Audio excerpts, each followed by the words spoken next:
Hi అండి. ఈరోజు వంటింట్లో పొదుపు చిట్కాలు ఏంటో చూసేద్దామా? మరి లేట్ ఎందుకు? నేను మీ రేపల్లెలో రాధమ్మ. ఎలా ఉన్నారు?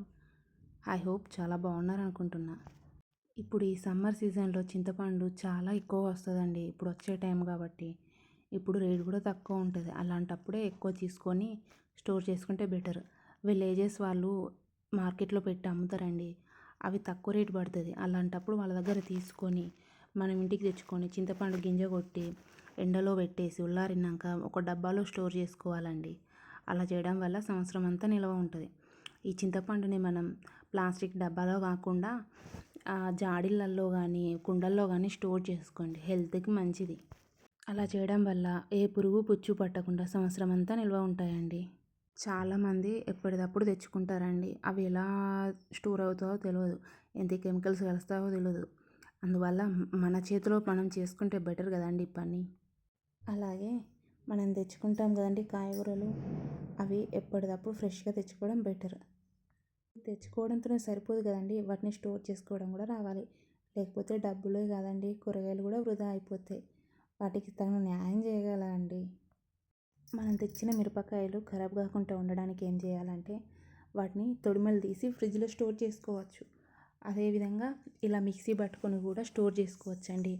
ఏం లేదు, తొడిమలు తీసేసి దాంట్లో కల్లు ఉప్పు ఉంటుంది కానీ దొడ్డుప్పు, ఆ దొడ్డుప్పు మన టేస్ట్కి సరిపడా వేసుకొని కారానికి సరిపడా వేసుకొని స్టోర్ చేసుకోవచ్చు. ఇది 10 రోజులు 15 రోజులు స్టోర్ అయి ఉంటుందండి. ఏం ఖరాబ్ కాదు. నేను ఇలా గ్లాస్ జార్లో సెట్ చేస్తాను. నేను ఫ్రిడ్జ్లో పెట్టినండి, బయటనే పెట్టి వాడేస్తా.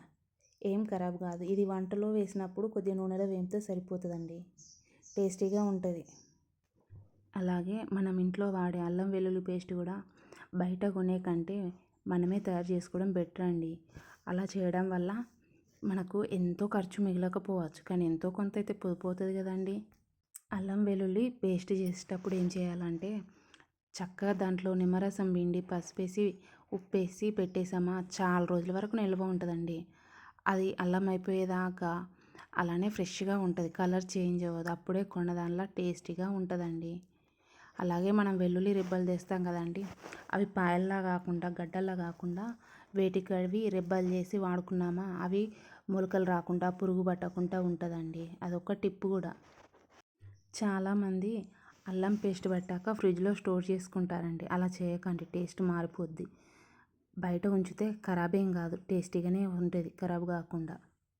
బయట అల్లం వెల్లుల్లి పేస్ట్లో చాలా కెమికల్స్ వాడుతున్నారు, మనం రెగ్యులర్గా చూస్తున్నాం కదండి. అలా కాకుండా మనం ఇంట్లో తయారు చేసుకుంటే ఎంతో కొంత హెల్త్కు మంచిది, మనకు మంచిది. ఏమంటారు? అలాగే నెయ్యి చాలామంది బయటనే కొంటారండి. అవి ఎంత కెమికల్స్ వాడుతున్నారో, అవి స్వచ్ఛమైందో కాదో కూడా తెలియదు. దానికి బదులు మనమే పాలు ఎక్కువ పట్టేసి పెరుగు చేసుకొని పెరుగు మీద మీగడతో నెయ్యి చేసుకోవచ్చండి. ఇది హెల్త్కి మంచిది. మనమే తయారు చేస్తాం కాబట్టి స్వచ్ఛమైన నెయ్యి. ఇంకేమైనా వంటింటి పొదుపు చిట్కాలు కావాలంటే నాకు కింద కామెంట్ చేయండి ప్లీజ్. అలాగే నా ఛానల్ సబ్స్క్రైబ్ చేసుకోండి. మీరు చూడడం వల్ల, మీరు ఇంకో నలుగురికి షేర్ చేయడం వల్ల నా ఛానల్ గ్రోత్ పెరుగుద్ది. ఓకేనండి. నేను మీ రేపల్లెలో రాధమ్మ.